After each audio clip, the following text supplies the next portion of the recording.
Hey, everybody, let's go. We have another episode of Legion's Ladies Live. How are you doing, Stacy? Oh, I'm just great. My legs hurt still from that 5K I did on Sunday, but I'm great. You? Obviously better than you. Yeah. I'm like, man, maybe I should have trained for that. Next one, I guess. I thought you were training like almost every day, as in going to the gym and stuff. I mean, yeah, different than running. Different than right. Yeah. So, if you're going to run a 5K, the takeaway here is that we need to um, run A little bit more than what before. I did. I Yeah. got you. Okay. But you Yeah. finished the 5K. I did it in the fastest time I've ever done one. So 39.42. Yeah. Score! And I got to see Arnold Schwarzenegger. Hey, that made it all worth it, right? Yeah. That was cool. And he said, "Get to the chopper." I don't do a good impression, but he said it. So it's I love it. I love it. I love it. That is fantastic. Well, we have a few people in the chat. Why don't we go and welcome those? okay. We got Curtis, Darla, Nate Strong, William, Twizzler19, who also enjoys running, Dave Orkin, Kevin McCoy, Hi, hi, honey. honey, Freaks Figures, Jen Lucky Sprinkles, Ice, who's Ty, hi, Hi, Ty, Ty. Collectible Fun, Matt, hey, J Mac, Uh, Eric Miller, I think that's all we've got in the chat right now. If I miss somebody, oh, wait. We got a few more. James Studio, so Moodio. I'm not doing Curtis's thing.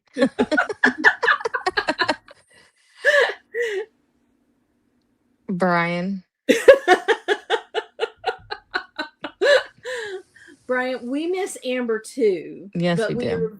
we are very blessed with having the new chick. Just gonna say, because she's pretty awesome. I And try. then, Then MJ Staten. all right, I think that is it. Okay, guys. Let us all give an amazing, wonderful welcome to one of the coolest dudes in the group. The just such a lovely guy, and we are so blessed to have him here to talk all things music, toys, and MuskeCon. Hey, Jeremy! Hey, hi. How you doing? We're great. How are you? I'm great. Thanks for having me on the show. Well, Hi, we are. chat. Is that how Yeah, you're supposed to do it? Hi, yep, chat. that's it. Well, we are so excited to have you on. Oh, I'm You are happy to be going. here. Yeah, we are going to do news first. Okay. We kind of pick up the news from the last time we were on and go through some of the things that the horsemen have going on, and then we will just get into talking and having fun. So I'm let's down. talk Let's do it. some news.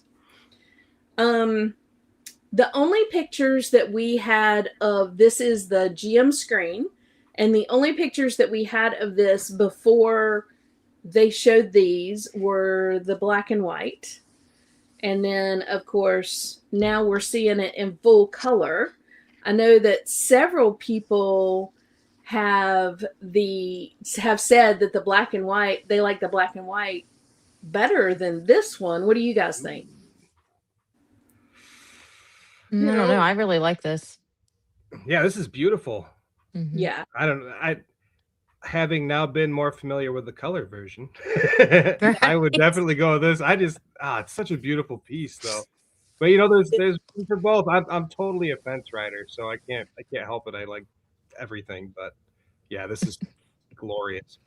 Yeah, it's such a beautiful screen. And here's just one close up of it. Looks like a Sepultura album cover. Sorry. Yeah. No. Well, and that's what it looked to me like.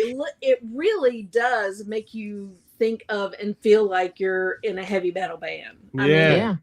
just Yeah. the art and everything on it, I think, is pretty amazing. We do have real quick, we have a super chat. Oh, 199 from Curtis Ackerman. Where's the new Legion's Lady song by Jeremy?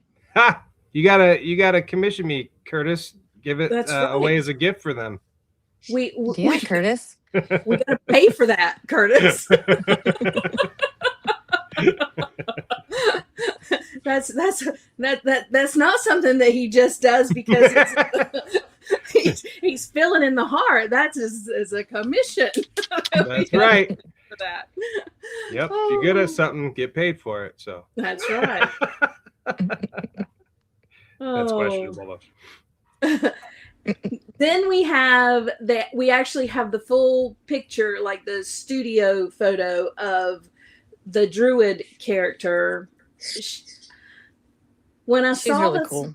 yeah, when I saw the small pictures of her, like I didn't really get like the green hair and all of that stuff. But when you see this all put together and seeing pictures of her actually at ZoloCon, oh my God. Mm-hmm. Like she is so beautiful. I do love this. Gorgeous. Yeah. Yeah, for sure. Yeah. What a beautiful druid. I think that she is gorgeous. And I know that Jeremy, Eric Miller, and Trevor said this was like their favorite figure all put together. And I think it's probably one of my favorites as well. Mm-hmm. Gorgeous. Yeah. And then we have unlocked the skeleton thief for the RPG. So I believe this was another $30 if you wanted to add him to what you've already got Back. ready. Yeah. Then you can add him on, and I think it's another $30. If I am wrong, let me know, guys. Which, if it is only 30, I mean, that's a steal. Yeah.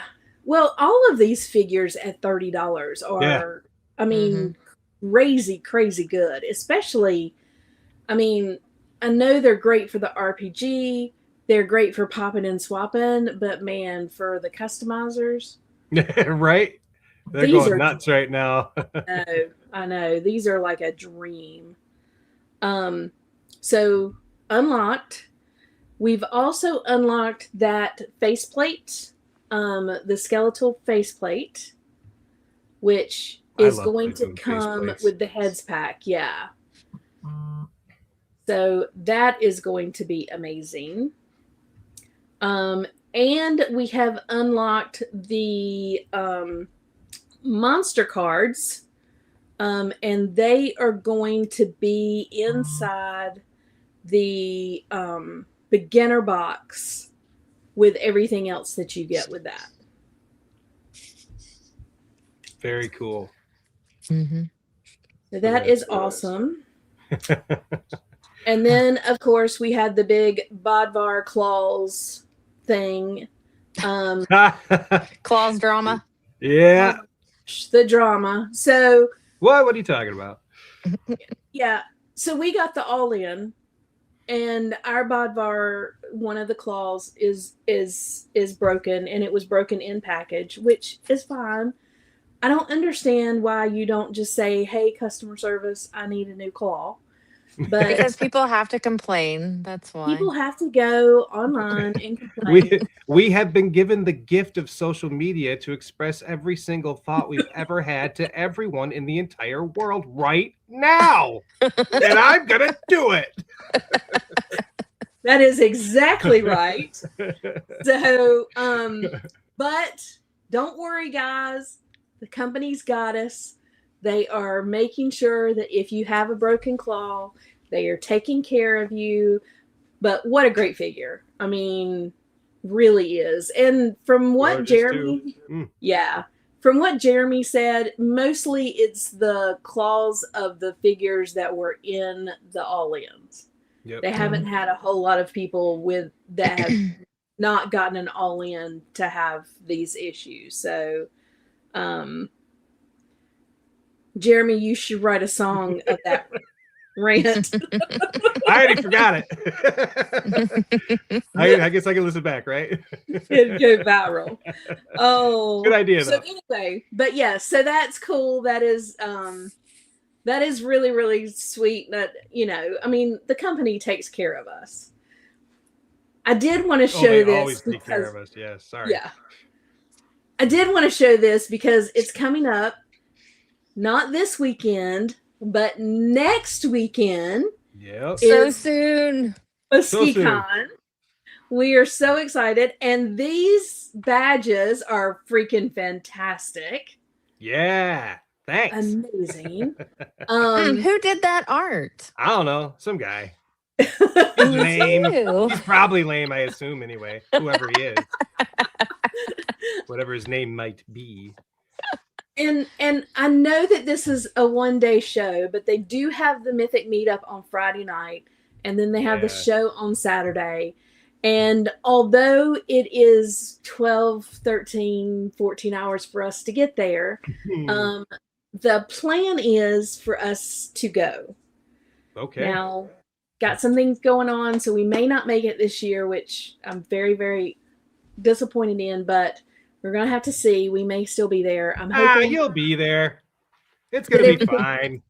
But I love MuskeCon. Like, Kevin and I had the most fun last year at MuskeCon, and it is definitely one of the ones that I cannot wait to go to this year. Yes. And then it's a good show. Toylanta is the following weekend that the Four Horsemen will be at. Of course, you've got the exclusive figure, Lieutenant Holiday, I think is the name of the figure. It is going to be at Toylanta the last weekend of March. It's a great area, great time, and just all kinds of great vendors there as well. So super excited about that. All right. So all the news we've got for right now. RPG.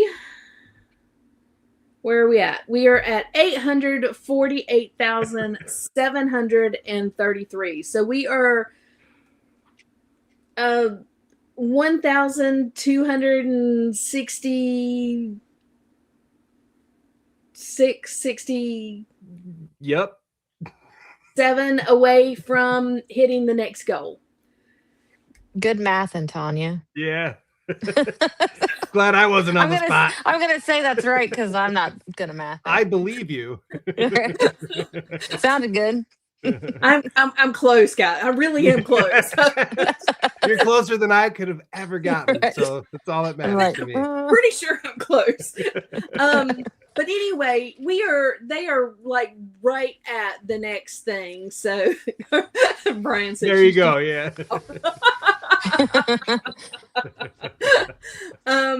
But yeah, we are so close. So just real excited. I know that will unlock whatever the next unlock is. I don't even know at this point. Oh, the map. It will unlock the new map. So cannot wait to see that. That's going to be fantastic. So, but yeah, the new RPG, guys, go back it. If you haven't backed it yet, we definitely need those new figures, that 1.5 million figure, and then the one that's coming after that is just a question mark. So we don't even know what that is, but they have something else in store. We So need the God, question mark figure, darn it. right. I want Mhm. to see it. I don't like not knowing what things are coming. Right? The anxiety. I know. I know. Jeremy, how's it Hi. going? Pretty good. How's it going with you? It's going good. Good to hear. Um, so Jeremy, where did you grow up? Oh, you want all those kind of details, huh? Have you not watched this show? We dive deep into your No, life. I'm totally cool with it. I like it. So Muskegon, Michigan, born and raised, been Oh, okay. here my entire life. For better or worse. I am very ingrained in this town and it in me. So yeah. Well, 1979. Ooh, wow. remember the 1900s? Yes. Yes, I do. And I'm older than you, and I I know. 1979. So You're there not you go. supposed to say that though. Um, Jeremy, growing up when you were a kid, and just think back to when you were a kid, and I Mhm. know that you've lived there your whole life, so it's kind of like, not taking what you love about your city now, but what did you love about where you grew up when you were a kid? Like, what was the one thing that you thought about as you were growing up that you really loved about your town? Ooh, all right. Because I'm thinking I got to reverse myself here. I'm okay kind of with it now. I go back to my teen years. I really talked crap about it, but when I was a kid, uh, I don't know, because it's kind of a small town, and there's nothing like really spectacular about my town, but I do love like the beach, and like I don't go there much now, but as a kid I loved the beach and going into the lake. I love driving down, by the lake shore and seeing all the boats and everything. It just felt like a whole kind of different world because I didn't have that stuff. But like, yeah, I don't know. It's kind of that it was a logging town for a while too. So we had the paper mill, and there's a stink in our town. What I'm saying is that my town kind of smells, and that's what I remember about it. But it's a good thing. It was a good smell, I think. Well, it kept people employed for sure. Yeah, for a while, and then they closed it down, and that was sad. But yeah, no, in my town, I mean, we at least there's lots of places to hike, and there's like nature centers and things like that. So it's very Muskegon's, if you like outdoors stuff, especially in the summer and the not snow, even the snow, I guess, depends on what you like. But summertime, it's real hopping. So yeah, I don't know if Yeah, that was a good I think we should straightforward make a answer, trip. but I think we should make a trip this summer. yeah, Yeah, summer's great. Summer and is great. that's coming to MuskeCon in March is not. I mean, granted, it gets people to Hmm. Muskegon, Yeah. but coming to MuskeCon in summer Yeah. No, I mean can that see people can that. go out and about. We can all go to beach day. Yeah. We'll just Pool have party like, at yeah, I Travis's. was gonna say we'll just have a big party at Travis's house. Yeah, that's what I want to do. I want to go to Travis's pool party. Yeah, he'll host everybody. It'll be great. Oh, that's funny. But And I know I can nominate him. He'll say yes. Oh yeah. yes, he will. But it's just, like I said, I think I would like to come back to Michigan, when Yeah, it's not freezing and cold and stuff. But there's something about Michigan. I mean, we literally get we've had like all 4 seasons the last 2 days. Like it's yeah, pretty nuts here. And March can be hot. Or maybe not hot, but at least warm. Warmer. Or it can be snowstorm. Like we don't know, so it's really hard to plan for that stuff. But yeah, the summer is. I mean, it can get warm, but I'm sure you're no stranger to that. But Yeah, it's very beautiful. I mean, if people have ever Yeah. been to Michigan or know lots of greenery, trees and whatnot, and foliage and beaches. So Yeah. if you like I that mean, you've stuff, there got it is. beach. Yeah, Yeah. you've got it all. Um, Michigan's is a very, very cool state, and there's a lot of Mhm. parts of Michigan that I would like to visit and see. But the last year for MuskeCon was the first time that I had ever been in Michigan. That Kevin and I either one, which is one of the reasons why we decided to go to MuskeCon because we Yeah. were getting to see another state.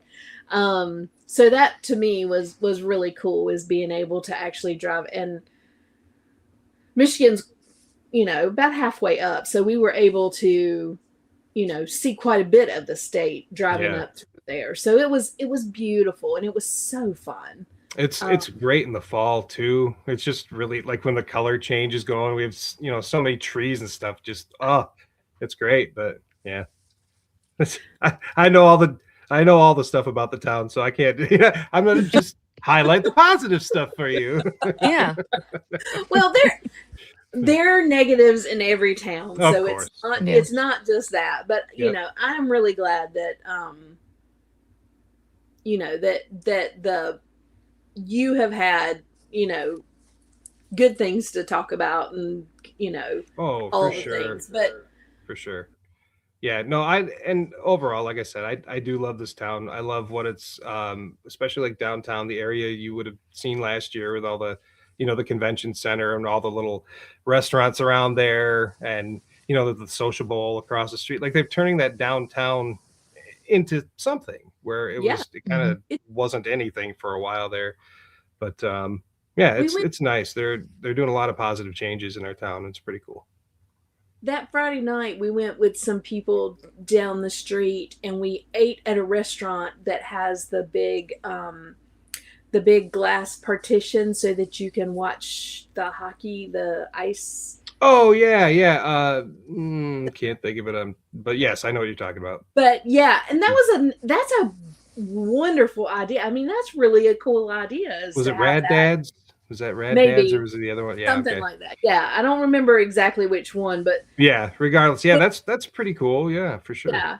So being able to kind of see that, I mean, it's a great little downtown area where MuskeCon is. So that's, to Hmm. me, that that was being able to walk to those different places and stuff. Really, it's Yeah. kind of Mhm. neat. So I I'm looked glad at the that weather and it doesn't look horrible as of right now. There you go. I think it was like 40s. That's oh, not good. too bad. That is not Yeah, too No, that's bad. not bad at all. no. I haven't checked the weather yet. I'm like, did y'all get snow today? No, not today. Yesterday. Oh, you got snow yesterday. Hmm. Okay. So But she here, gone already. well, in West Virginia, it was 75, 76, 77 degrees yesterday. And then this morning, when everybody woke up, it was 34 and snowing. Hmm. Yeah. Wow. Yeah, Yeah, it was that's a 70 little something warmer than what we yesterday got. here.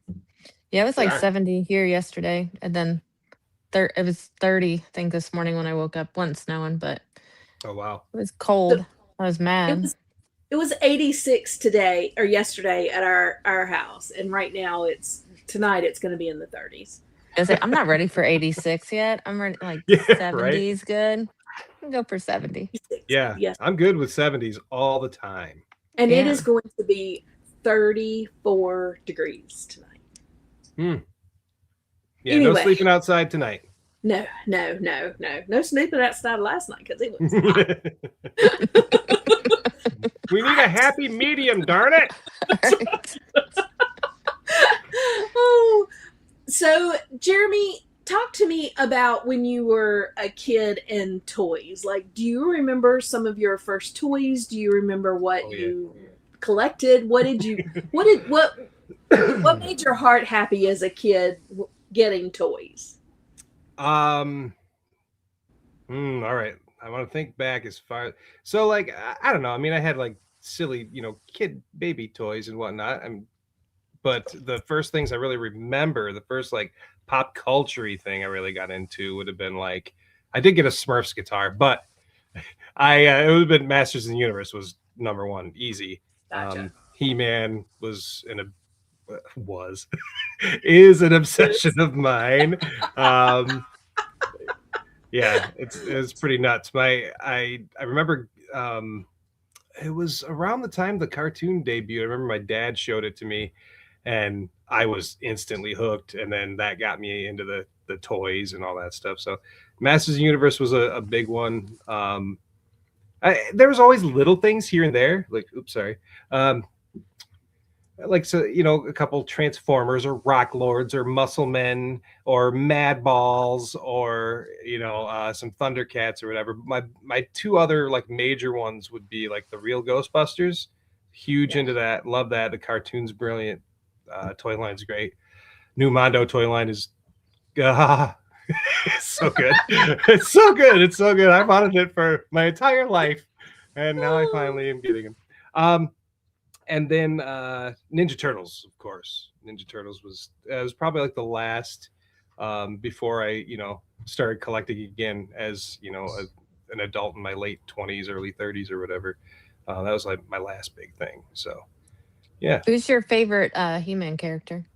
Oh, besides He-Man or um, Well, it can be He-Man if that's Yeah, Yeah, your it favorite. can be He-Man. so yeah, like I mean, I think about like my collection, and like if there was a fire and I can only grab one, you know what I mean? Like Oh He-Man yeah. would probably be that figure, but I mean other than like the two big ones, He-Man and Skeletor, I really like Spikor, and it's hard to pick one. Modulok and Spikor are huge ones. I like creepy bad guys. Um, yeah, Battle Armor He-Man, Manny Faces, but yeah, probably Skeletor would be probably number one today, but as a kid it would have been He-Man, of course. So are That's you awesome. looking forward to the new movie coming out? Yeah, a lot. um I yeah, it's been talked about for 20 years plus, maybe even. Yeah. But Yeah. at least within the last 20 years, it's been up, and it's gonna happen, it's not gonna happen, it's gonna happen, it's got this actor, it's got this actor. Here's what the story would have been. Ooh, good thing they didn't make it back then. Um, you know, but like and while it's not I guess quote unquote my version that I would like to see, it seems like they're doing a lot of things right and that they listen to the fans. But they still got to do their studio thing too. They want to get butts in the seats, but um Right. what they're giving me, I'm not opposed to, so I'm pretty excited about it actually. So yeah, fingers crossed, it's awesome. All right, 199 super chat from Curtis. He said hugs from Jeremy makes my heart happy.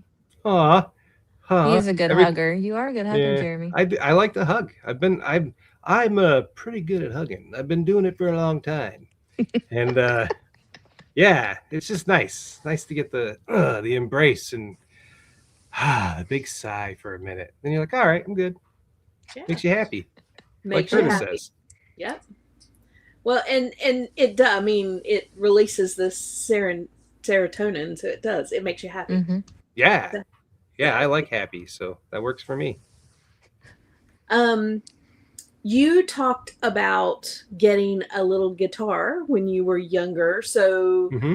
not only toys, but were you playing the guitar as a kid as well? Is that something that you did as a young kid, or when did all that come in?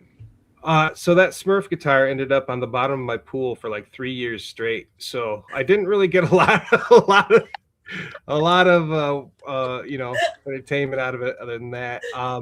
But no, so I'll go down my little musical journey. I started playing violin like in 5th grade, and I played that for a few years. Got into like rock music, I guess Nirvana and Metallica and stuff when that started coming out.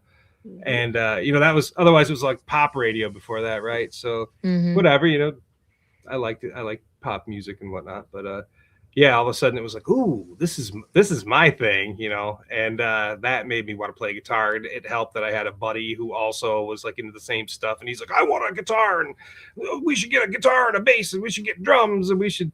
So it was like almost right away, like as soon as we started learning, we kind of had a band. I mean, we sucked, but but yeah. So how old was I? I was probably like 13, I Oh think. wow. So yeah, and it ruined my I wouldn't say I ever had a love for the violin, but I couldn't play a scale at the end of that summer because I'd spent the whole summer playing guitar and learning Nirvana songs and whatever.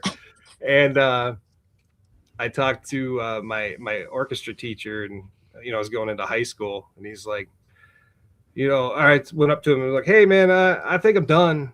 Like no, I'm not gonna do the violin anymore. I'm a rocker now. And he's like, oh, whoa, whoa, whoa, whoa, whoa. It's like, what about the bass?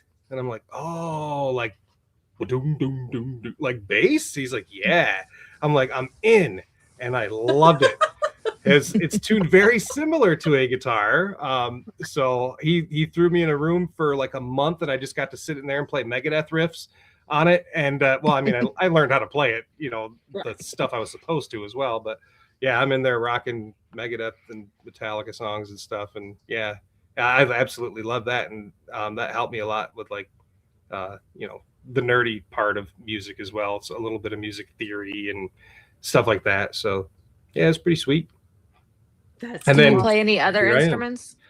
No, I don't think so. I mean, I could play bass, like an electric bass, but no, I like mainly just guitar and bass. And I mean, I could sit down behind the drums and like play like an AC/DC thing or something like that. But I get the concept of drums, but my limbs don't work that way.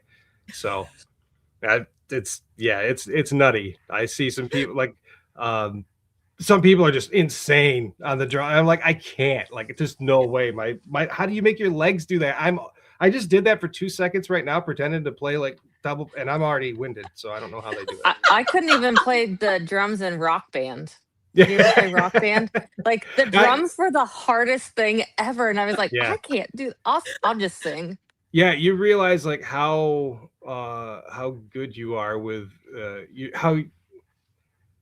how your rhythm is, because if you I noticed at those games, like especially because I'm a guitar player, and like I play like Guitar Hero and stuff like that, and like I would know a lot of these songs, like how to actually play it, but I only have 5 buttons and like a clicker, and I'm like, it's more of a rhythm game, and I'm like, oh yeah, like, ugh, like this is exposing me. Like I kind of suck. So I like to play the guitar, not play the rhythm. Yeah. Right. Yes. Yep. Yeah. No, my problem was trying to push the button and click the thing at the same time. Yeah, rubbing your belly and like, chewing gum at the same time, or patting your head or whatever. Yeah, it could be a thing. Kevin and I actually have a friend who plays the drums, and he's really good on them. So it just makes me laugh to hear you talk like that, because to him it's just like, okay, yeah, let's go. Oh yeah, it's amazing. There's some people like my kid sat down.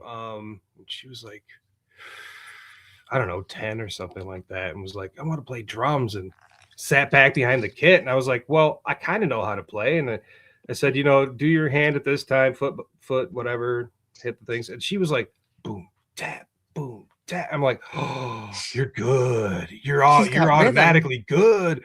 And then of course, since I got excited about it, she's like, I don't want to do it anymore. So, go figure. She also picked up the bass. Hey, Dad, can I use your extra bass for? Absolutely, you can. I caught her one time being good. Didn't want to do it anymore. I'm like, all right, maybe I should just stop encouraging you. Right. Just ignore her. Then she'll be good at. And you'll be like, no, what she did is she picked up instruments that I had no experience with, and was just awesome at them. So I mean, it's definitely the talent is in there for sure. But I could sit here and oh God, I wish I could just start a band with my kid and we could play these songs together. It'd be so cute. She says, no, go away, Dad. All right. Oh, I love that. Do you have brothers and sisters, Jeremy? I do have a brother. What you saying? What time are you gonna be done? Because we're hungry. It's gonna be a little while, so just speak of the devil, right? Why? Mom told me to discreetly ask you. For what? Because I'm hungry. Oh, you want money? Yeah. I got it. Well, hold that Kids. thought. I'm so sorry. Absolutely. No, it's okay. Oh, hey guys, gotta I'm gonna take be care on of a kids. show. Just so don't bother me at all. Hey, Dad. I need money, Dad. Come here, champ. At least come in here and like wave. This is Beanie, everybody. Hi. Okay. Thing. Love you. Love you. Okay. Hey, we got to take care of our kids. That's right. That's right. That's She number doesn't- one. She doesn't hate me yet, so that's good. No, yeah, and that's Yeah. fantastic. Yeah. So, is she your only daughter? No, so I have funny thing. The first day of my senior year in high school, the lovely Sienna was born. And that is my first. So I was 16 when she was born. So I have 2 children and I have 1 grandchild as well. Sienna started a little later than I did. She was 19. And so, but it's kind of cool because like, so Banana, so okay, I give nicknames to my kids. Banana. Banana is 29. Beanie is 19, almost 20. And then Eleanor, my grandkid, is going to be 10 in like I think Saturday. So maybe on MuskeCon. So she might be at the show on her birthday. So Oh, that is awesome. yeah, I might have to just give her some bucks and go, yeah, go around to these people. They'll hook you up. Get yourself Oh, something that's- nice. Yeah, that is so sweet. Yeah. So, Go ahead.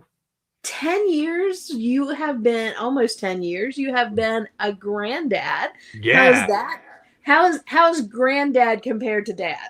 Oh man, I have got her fooled, just like I had them fooled at one point. She thinks I'm awesome. You are awesome. Yeah, that's what I'm. See, I got you fooled too. This is working Hey, out. my for me. kid. Hey, my kid thinks you're awesome. Well, that's good. Nice. All right, I'm getting the feels here. Thanks. Yeah, no, it's great. Like we were sitting down one day and I was just, I talk blah blah blah blah and just say dumb stuff and everybody knows that. But like she thinks it's cute. So like when I'm just sitting there and I'm like making her just giggle and she just looks at me, she's like, Papa, you're funny. I'm like, all right. And her mom, Banana, sent me a text. It was yesterday, and she goes, I was just looking at E's Spotify playlist, and Papa's on there, and I'm like, oh! I said, what song? What song? So yeah, she's got some of my music actually on her playlist, and I'm like, that is cool. Because the other kids don't care. My actual children, they don't listen to that. But hey, like I said, I can fool the grandkid on this one. Oh, I think that is fantastic.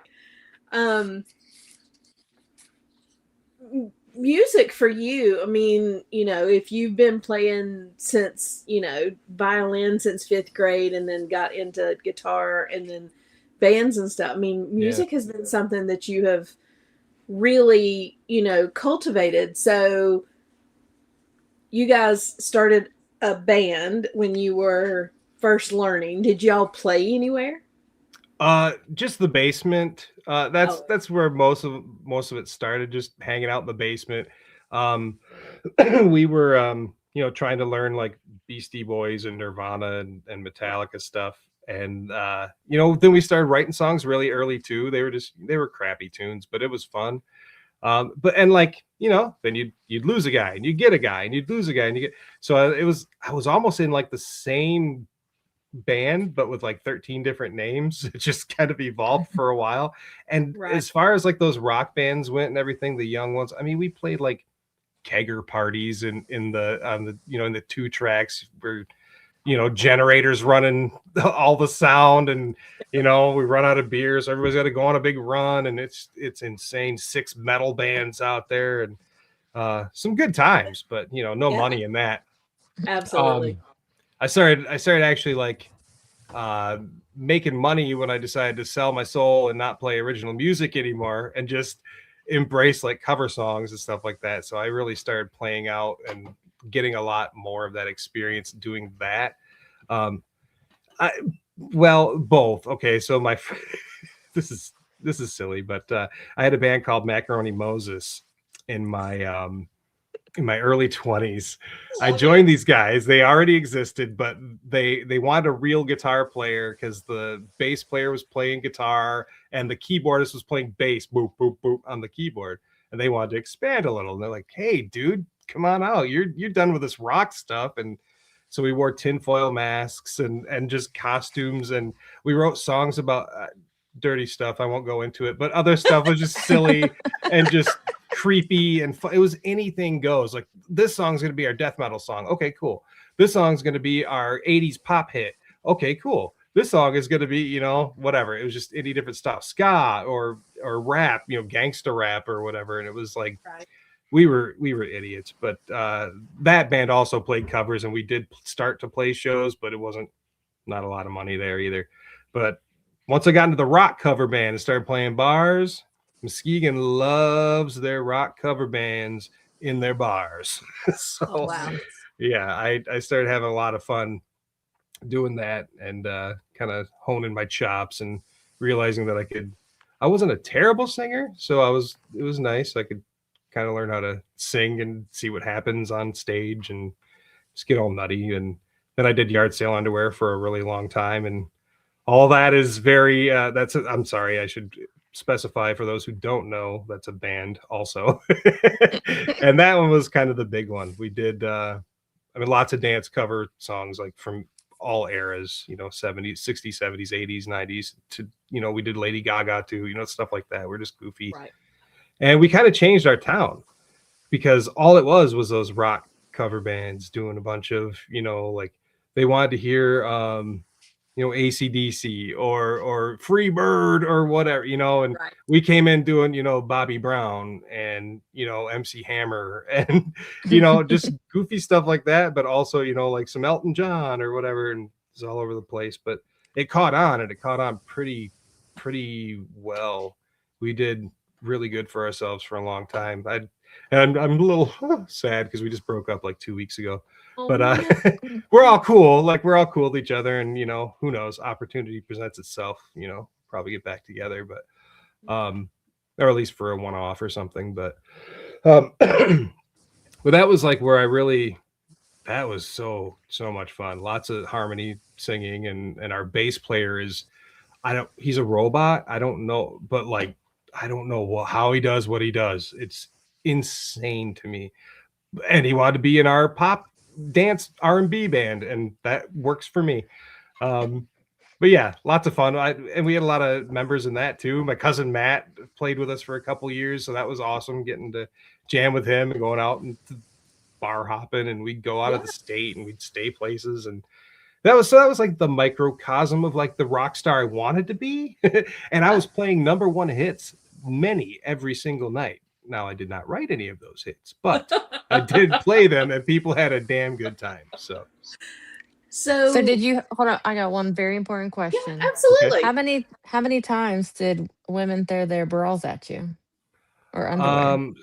All right. Can I be honest here?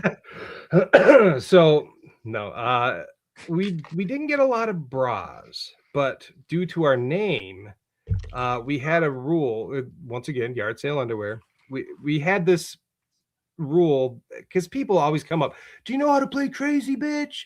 And you're like, I mean, no, but we could pretend, whatever. So they'd ask us all these different, and we weren't a band that played that type of music anyway. But you know what? We said, all right, finally, here's our rules. You want us to play a song, we'll attempt anything. It may crash and burn, but we'll give it a shot. But you got to give us your underwear. And we thought, no, who's going to do that, right? You know, you're out and about for the night. You've chosen your outfit. This is the outfit. You know, you don't want to get rid of any of that. Well, lo and behold, we started having banners like clotheslines hanging up behind our band and stuff that had just women's panties all over it. And they were all from, I should say underwear. Panties sounds so gross. But just hanging back there, and they were all given to us because of that rule. And it got pretty nutty. It was to the point where we couldn't hang up all of them anymore. And and they would on the dance floor, like, you want to do what? You'll do it if I do what? Here. Yeah, she's like, she's got her friends surrounding her, so she, you know, she's in the center, and you just see wriggling around, and all of a sudden she's like, all right, we'll play Don't Stop Believing for 5 seconds. Like, all right. So we had a lot of fun with that band. It was goofy. We started a thing. It was just so goofy and fun. But well, I threw my bra on stage to a band once, and then after the song, I go, "Excuse me, I'm going to need that back. That's expensive." that did happen. Said, I can't buy the cheap ones. Yeah, and we understood that. You know, that's why we went. You know, plus the underwear. Underwear is cheaper. Yeah, very much so. But yeah, we did have. I remember one girl in particular came up to me and was, "Can I have those back?" And yes, you can. You have been dancing all night. I could. Anyway, I won't go into detail, but you know what I'm saying. Yeah, here. But, yeah, you can have. Yes, you get that song for free. Absolutely. Hey, if you still have all that underwear, you could probably sell that like on the dark web or something. You know what? Our drummer's got it. You know, I don't know what he's doing with them. Some things you're just gonna leave out there.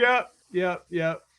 So yeah, how long have you been like writing songs? Like you've done how many? You've got 2 albums out of stuff that. Yeah, I got like an EP, which is like just 3 songs on it, and then I have a 12-song album. Yep. Okay. The EP, the band is called Another Path. The EP is The Dark Season, and the full album is Echoes. And that's all stuff I finally got around to like recording and putting out, with people screaming at me left and right to just put it. I can't. It's not mixed correctly. The bass is too loud. The drums. Finally gave in and did it, and it was like, oh, all right, more songs.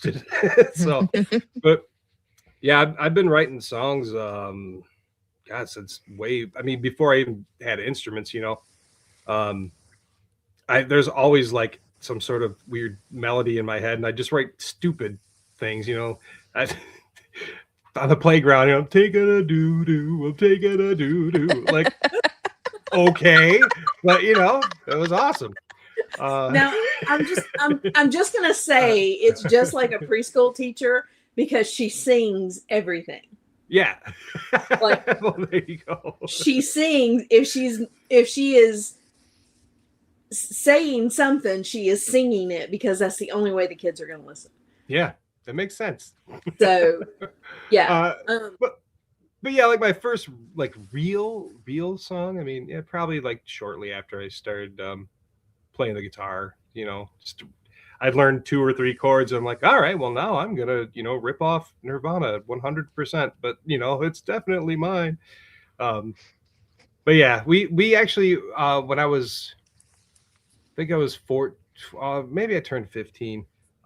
We had the guitar player in our band. I mean, I say he was the guitar player, but he was more our friend. He just played the guitar with us in the band. So and I had to stress that, it's not like he was just a musician that I knew. Like, no, he was like my best friend type of thing. He ended up dying in a car accident when I was 15. And so I wrote a song about that. And then that was one where like the band, we all went through and did that. We got, you know, another guitar player and all this stuff later on. And, you know, we're just kids though, but that was our first like real recording. As a matter of fact, I think This right here is wow. the reel of the song. So wow. yeah, I actually just got this from my my drummer from back then. You know, when we were kids. He gave that to me probably last summer. So, but yeah, so that was the first real thing. And we actually like went through the school and like sold cassettes. Like people bought one song for whatever it was. Like we sold like one song for $5, and spent our money like on beer or something. But it was cool, people heard the song. That is cool. Yeah. That's neat. So another thing that you have done for several of the YouTube shows in the community is you have written their theme song, right? Yeah, written, performed, and recorded several theme songs now. Mostly stuff for Curtis. Well, it's because he's everywhere on YouTube. Yeah, he's wonderful. I love it. He's the guy I can turn on my phone or YouTube or whatever. There's Curtis. All right, I know I'm home. Yeah. No, Nate, I did not get any She-Ra underwear thrown at me. I wish. So I know you've done all of Curtis, so Off World, Shooting the Shelf, and Art by Ackerman. Ackerman. I'm trying to think here. There's Legends of Grayskull I did. I'm gonna blank out, and it makes I don't want to be rude here. I'm gonna look at here. I have them all on my phone, so let me see here. It's under Jingles, by the way. For anybody that needs Jingles. Is that the word that we're looking for, Tanya? Jingles? It's not, but it'll work. We're like, what do we call it? Theme song, introduction, theme song. like intros? I did some stuff for Matt Rodriguez for his like Defenders of Eden stuff. I also do like well, hang on, let me not get ahead of myself here. I did one for Hounder. They're a YouTube. They have a lot of big YouTube presence. They're a company, like a tech. I don't know. I couldn't exactly explain it, but there's a lot of words to if you want to check that one out. Yeah, Legends of Grayskull. Of course, the MuskeCon theme, Tulip City theme. My Wife's Gonna Kill Me. Podcasters in the Universe, which is my He-Man podcast. I did an intro for who else here? I don't know. I did some PowerCon stuff. Yeah, Shooting the Shelf, Toy Haven. Anyway, yeah, lots of stuff, guys. Sorry, I got lots of stuff. Lots of stuff. Oh, I think I almost hit play on that. That would have not. Well, we would like to introduce people to the brand new, first time seeing and hearing, thanks to Jeremy DeWitt and Kevin McCoy, the brand new Legion's Ladies Live theme song. Let's play it. What? Let's go! Calling all ladies, we're ready to go. Legion's ladies, Legion's ladies. You know geeking out isn't just for boys, so gather up your legions and make some noise. Let's go! So hang out with your friends for some laughter and fun. Legion's ladies, Legion's ladies. Talking toys and customizing with everyone. Legion's ladies. And the Mod Squad Art Studio.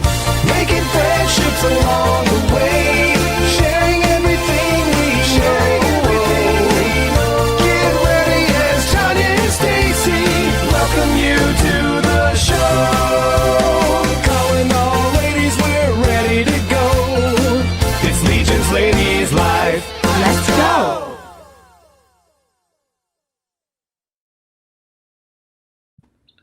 Yeah! So freaking good. Yeah! That video is awesome too. Oh my gosh. The whole thing is just amazing. I got chills. That was sweet. Oh, we've made it. We're on the show. We have a theme song. Who said it was Curtis too. He said Jeremy's the Randy Newman of you. You are not wrong, man. Nerdy podcasts about mythic legions. I am the guy.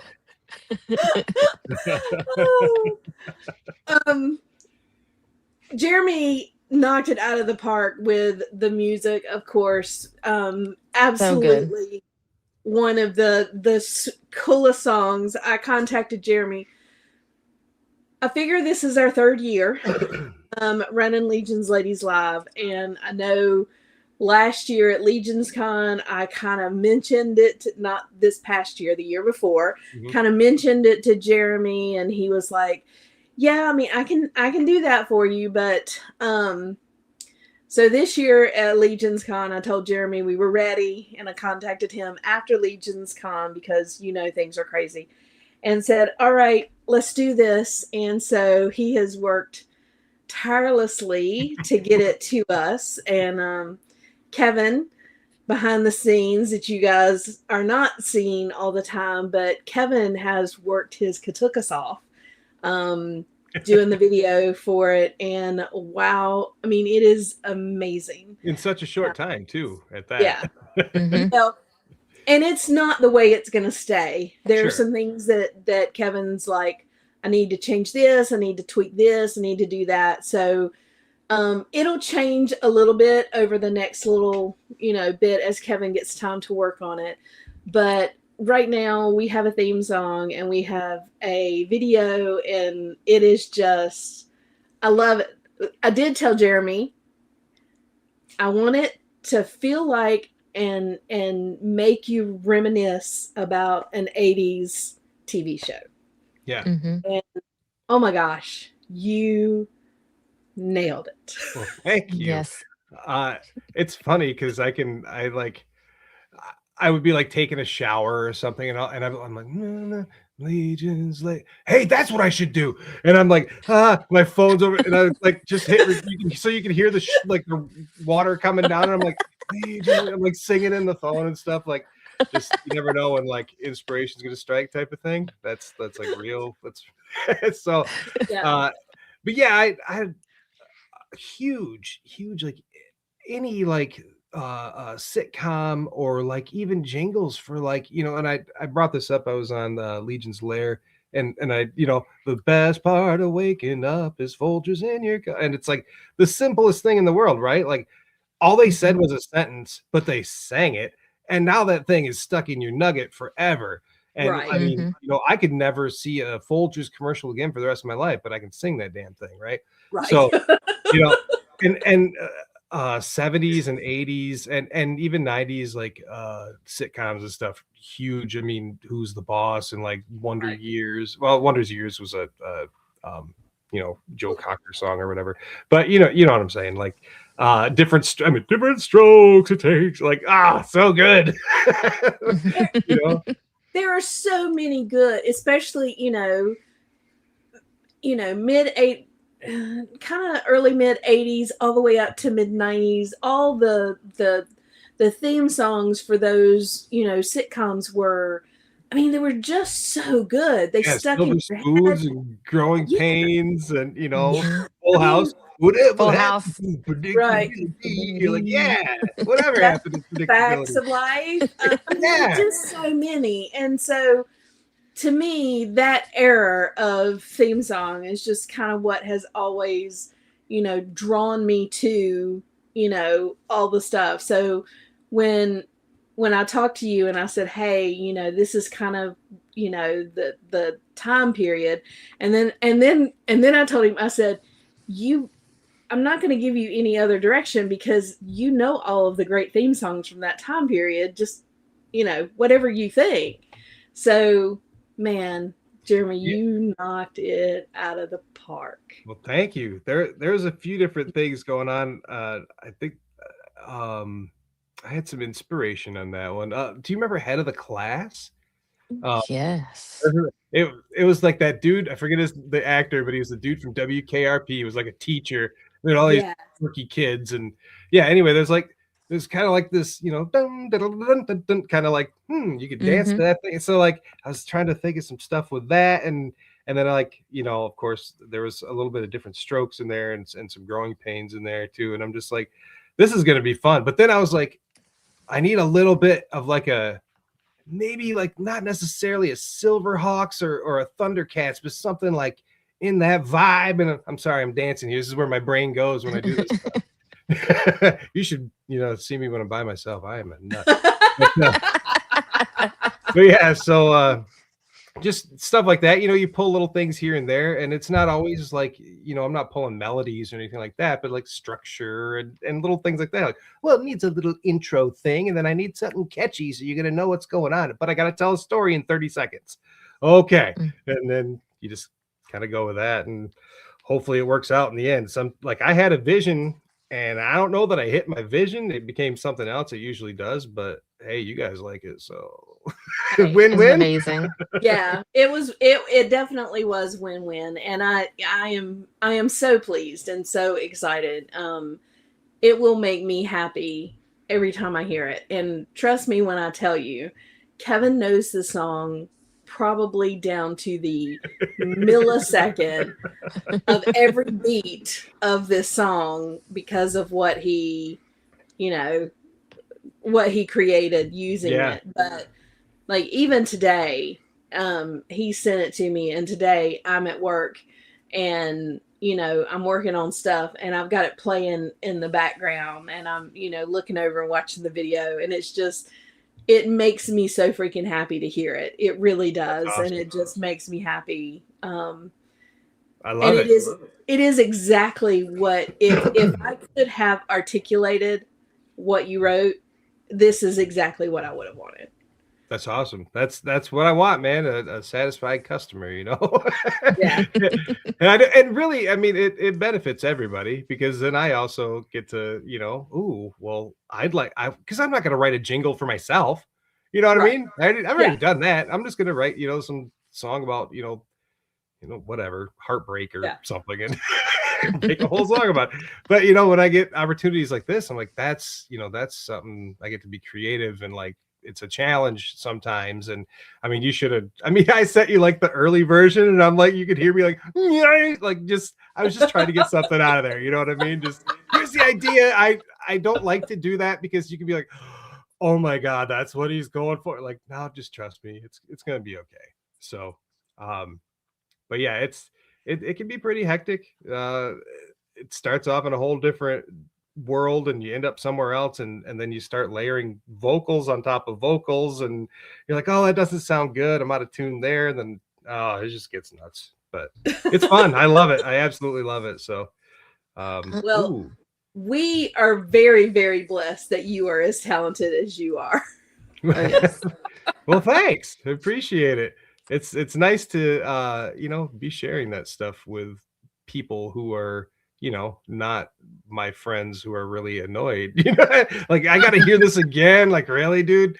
But I mean, I get it.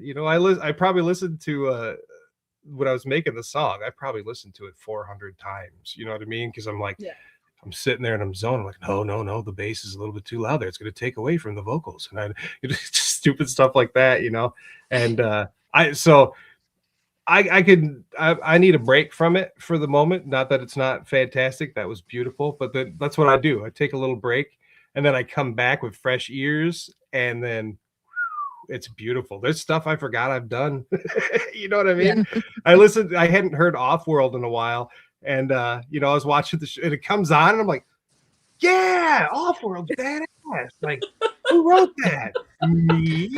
Hey. Stuff like it's just nice to kind of experience stuff, I guess, again for the first time, after a little while. But anyway, regardless, I'm Curtis has another $1.99 super chat. He said, time for a Spotify playlist of your theme songs. I totally agree, because I normally get them stuck in my head. I don't know how many times I've been at work like a Monday morning and singing the Shooting the Shelf one. Because I'm like trying to find files or something. Now, tomorrow, I'm going to go to work and I'll be like,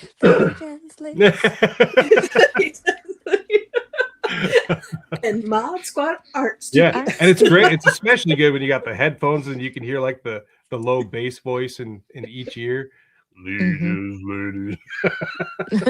You should see me recording it. It is so stupid.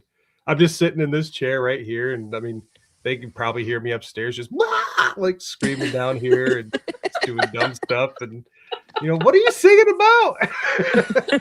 Don't worry about it. It's gonna sound awesome. Trust the process. That's right. Trust the process. Trust the process. Yep. Yeah, Curtis, I'll see what I can do. I mean, as long as I don't technically own the songs anymore, right? I gave them all. I sold the songs, so if everyone's cool with me making a playlist of them, I don't think anybody would sue me if I did it anyway. But yeah, I could probably do that. I don't know how all that works. I don't know if I'd have to put it underneath another path. That'd be kind of silly. But yeah, I'll look into it. See what I can do. Well, you are welcome to put ours on there. Awesome. But it really does almost legitimize the show. It's like I've done a show and we've had the 30-second countdown for so long. They changed the music on the 30-second countdown, which kind of blew my mind there whenever they did that. So, and then I'm like, well, that was weird. But now to actually have a theme song just almost legitimizes the show. It makes it official. Yeah. Right. I kind of feel like, okay, hey, I've got a YouTube show. What? Yeah, we made it. We did it. Yeah, you've made it if you got a theme song. Keep that in mind, folks who don't have one. I'd like one just for myself, for when I walk into a room to just play. Yeah, wasn't there like a Family Guy episode or something? It was like, they walk in the room, they got their own, theme music, whatever they're going around. Right. Like, that's awesome. I would love that. Like wrestlers when they come out. Yep. Kevin said you need to create a social media music service called Stuck in the Nugget and put it on there.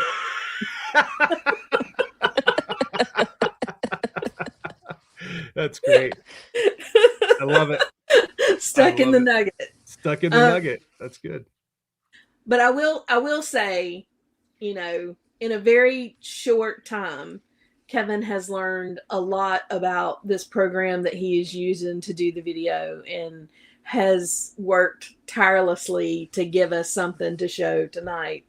And it was like, it really does catch you and you look and there's so much to see, but it is really cool to look back because there's stuff in that video from some of the very first shows all the way up until, not too long ago. And so trip down memory lane. Yeah, it really has been, watching everything and seeing that trip down memory lane that just kind of puts it all together in one place. And it really does. It makes me happy to listen to it and see the video, and God bless Kevin for, taking that on, because there's no way I could have done. I mean, I would have just done pictures. Right. Yeah. And gone with solid picture. Like, yeah. and Kevin has worked very hard to get everything to line up right. The let's goes being in the right place and the, all that stuff. And it just really, it was great. Nate said, let's see it again. So if you guys are okay with it, we'll play it one more time for everybody. And let everybody see it again and take that trip down memory lane with us. Down. Let's do it. All right. One more time. Calling all ladies, we're ready to go. Legions, ladies, legions, ladies. Geeking out isn't just for boys. So gather up your legions and make some noise. Let's go. So hang out with your friends for some laughter and fun. Legions, ladies, legions, ladies. Talking toys and customizing with everyone. Legions, ladies, and the Mod Squad Art Studio, making friendships along the way, sharing everything we know. Get ready as Johnny and Stacy welcome you to the show. Calling all ladies, we're ready to go. It's Legions Ladies Live. Let's go.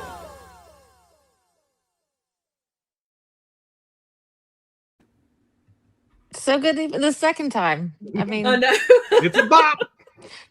I'm just sitting back here, like, I know Tanya can see me in the backstage, and I'm just like, It's so cute, and I can like now it's just stuck in the brain. I like it. That's my goal too. Like if something gets stuck in your head, you're gonna, oh, okay, all right, I'm gonna watch the Legion's Ladies, damn it, because that sounds great. It's something like a couple years ago walking through MuskeCon, and Cornboy walks by me and he goes, MuskeCon. All right, I'm making my rounds. I love it. Oh, that's funny.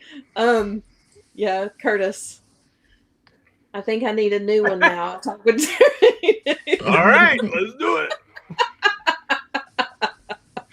I'm down.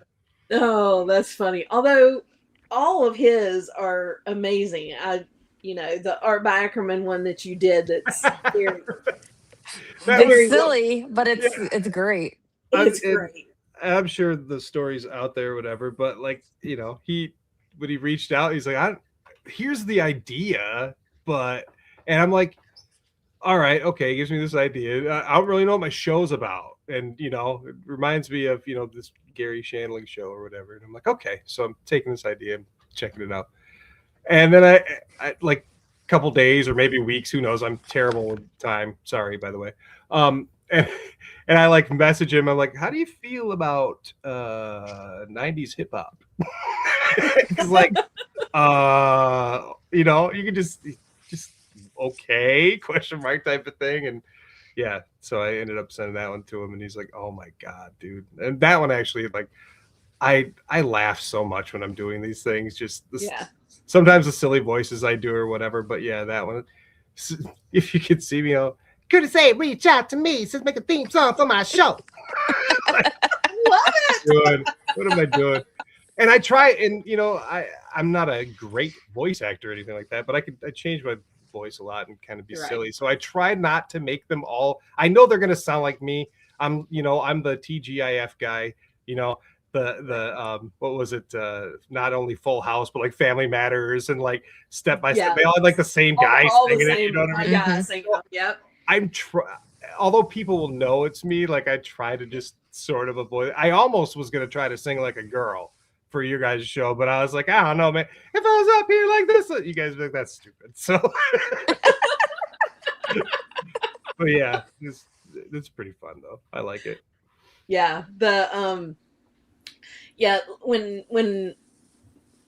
when Curtis was talking about it, he said that you said, "Hey, how about like something like Fresh Prince of Bel-Air?" Yeah. And I was, and now every time I hear that song, it takes me back to the Fresh Prince. And I'm like, yeah, that's pretty much. Yeah. I mean, it's not the Fresh Prince of Bel-Air, but it gives you that vibe. Yeah, it gives you that feeling. Yeah, that feeling. Mm-hmm. And I've had stuff like that too. Like I mentioned that Hounder one earlier, and I know, like you guys probably, none of you guys would really know that because they, like I said, they're a company, but he reached out to me. He's like, I need like I don't know, like a 90s pop punk, and with like this vibe and like maybe some video game sounds. And I'm like, okay, like that's quite an interesting pairing. But yeah, and in the end it was like, wow, it worked.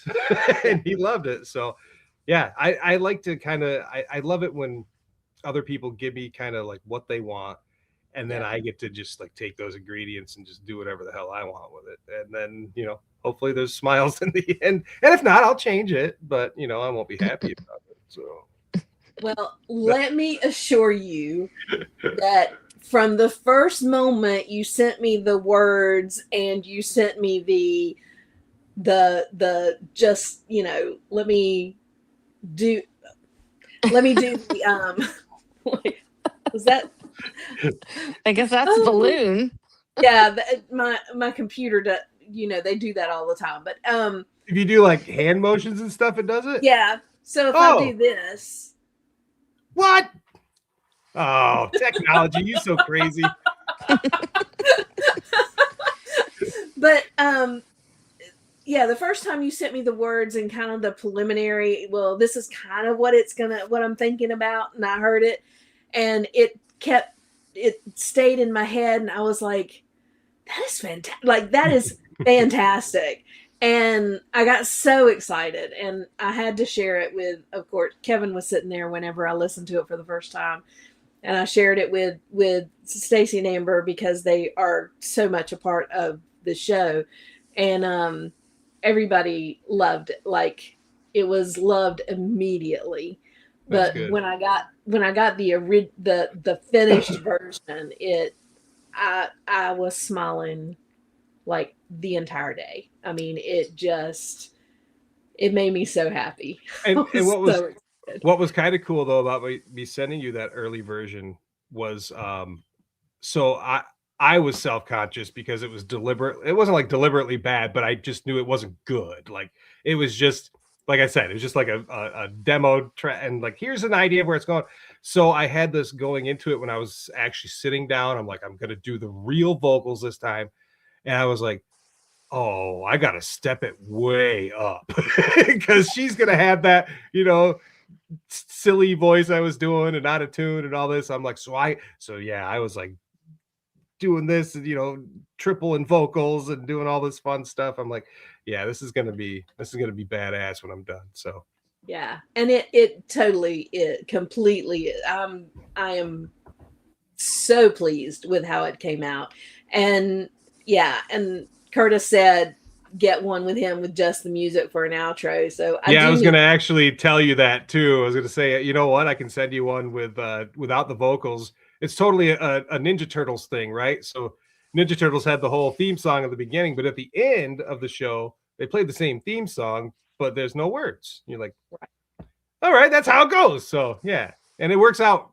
So yeah, and I was planning on getting together with you and getting that, because I would like to, the end of the show, do a little something, so we have a way to end it. But yeah, Curtis, thank you for the $4.99 super chat. We appreciate it, and definitely on the list of things to do. But again, I know we've talked about this for a while now, but Jeremy, from the bottom of my heart, this was one of the most special things. And you creating the music, Kevin creating the video, I mean, my heart is bursting full of gratitude and love for you guys, for your creativity and your art in a way that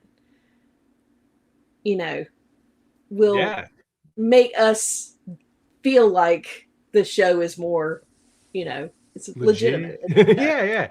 And it's super cool to have your name in a song. Yeah, right. I'm like, hear my name. Yeah. that was yeah. I played it to my coworkers who like don't care about it, all this stuff. But I played. They're like, your name, and I'm like, you're legit, dude. You got I've made it. I was like, YouTube famous people. Yeah, that's how you do it. Yeah, sometimes it's a hard one because I've done some where like the members have changed on the show, like the co-host, like several times. It's like they're still using one with other people's names. I like I'll totally like redo it for them and everything like that. But like we didn't want to reach out because we didn't know. Dude, like, no, it's cool. I don't mind doing it. Someday I may not be around to do that. So I mean, at that point, good luck. But until then, I got you. Well, it makes it. Stacy and I and Amber, I know that she had to step back, but the three of us have really cultivated a great little show here, a great channel. And it really means a lot to me to have the ability to do this, to talk about toys that we all love, to be a part of a community that is amazing and awesome, and then to have a little show and people come on and are able to chat with us and talk with us, and be able to meet people like you and find out all about you, and so it really is a great community. But man, your fully art agree. Oh, thanks. That's awesome. It's weird. doing a podcast, and then all of a sudden, you start to meet people through that show, and then all of a sudden you're meeting them in real life, and like these people become your friends, and it does turn into this like community. Like none of us live in the same spot, but and maybe some of us aren't as close as others or whatever, but like we all like know each other. We're all cool and like minimal beef. You know what I mean? Like most people are pretty darn cool, and tons of shows, and there's guests, everyone, we're sharing, I'll be on your show, you be on my show type of thing. And just, it's fun. Like it's a really cool community, and being able to, eventually, going out and meeting in public and doing that stuff. That's been some of the best stuff as well. And I've made a lot of friends doing this stuff, and it's great, and hey, you know what, if I got people that are going to listen to my stuff, but I had to find you all from across the world, that's fine with me. I want to share some love, and if that's what I got, cool, man, because you guys are pretty awesome too. So well, we think you are amazing, and again, thank you for that. Did want to kind of get back on track, because I know that we got off on music, which is amazing. We got to share the new song and all of that, but I did want to get back and talk some toys, talk about My Wife Is Gonna Kill Me, and then talk about MuskeCon before we get off of here. Sure. Let's do this real quick. William, $9.99 super chat. Man, this show is getting classy indeed. That's right. Recognize. Oh, that's funny. Toys. Let's go toys. Now, Motu, Masters of the Universe, kind of your big thing. Yes. Turtles, those kind of things. I know that's huge when you were a kid. Again, as you were growing up, when did you like stop maybe collecting toys? As a teenager, do you think? Yeah, so it kind of coincided with the like the band thing. High school, really. Like, so I remember even like in 8th grade or something, like I had a girlfriend at my birthday party, right? And I had a friend obviously that came too, and he's like, "Hey man, I got you a present, but we're gonna have to open it in the bedroom." And like I go in there, it's like a Terminator 2 figure.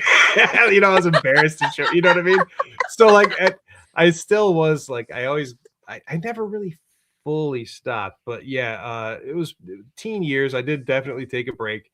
I was a what do they call me? I don't know. I had fun. Okay. I was a little bit of a partier, and so I did that for a while, but I probably got back into it when I started discovering podcasts, and they were about Ninja Turtles and He-Man, and started going to thrift stores and stuff like that, and you just start seeing all your stuff again, and it's like, ooh, like now I'm excited, and that's been going pretty strong for 13 so years. It's pretty bad. It's pretty bad. I'm like turning my my basement into like my childhood museum. But and I wish I could like say that and actually mean it, but there's so much new stuff down here too that it's like, I didn't collect Glyos when I was a kid, but there it is. But yeah, pretty nutty. So like, when did you come across the Four Horsemen? When did their figures jump out at you? When did you? So yeah, I didn't really know who they were, but I was getting some of the like the 2000X He-Man stuff, not knowing that they were sculpting them. But I started seeing the stuff for classics and Motu classics, and when I was listening to like Roast Google Dinner podcast, which is a Motu podcast by like generation one of all the He-Man fans, the He-Man.org stuff, and those guys would always have the Horsemen on there, and Treadaway would be on there sculpting some new He-Man figure that we didn't have yet and stuff. So, so I really got to kind of know those guys then. I remember I was, friends online with Corn Boy. We didn't talk or anything, but like we were just, that's just what you do. Like, oh, I know that guy and he might know me or whatever.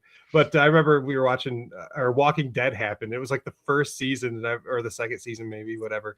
And I remember him going, I can't watch it tonight. I need to know what's going on. So like my first interaction with him was like, I just messaged him like, all right, Lori just got killed. She had the baby and now she just got eaten by a zombie. Like, so, started to kind of get to know them, and they're probably like, who the hell is this guy? And I guarantee he doesn't remember that at all.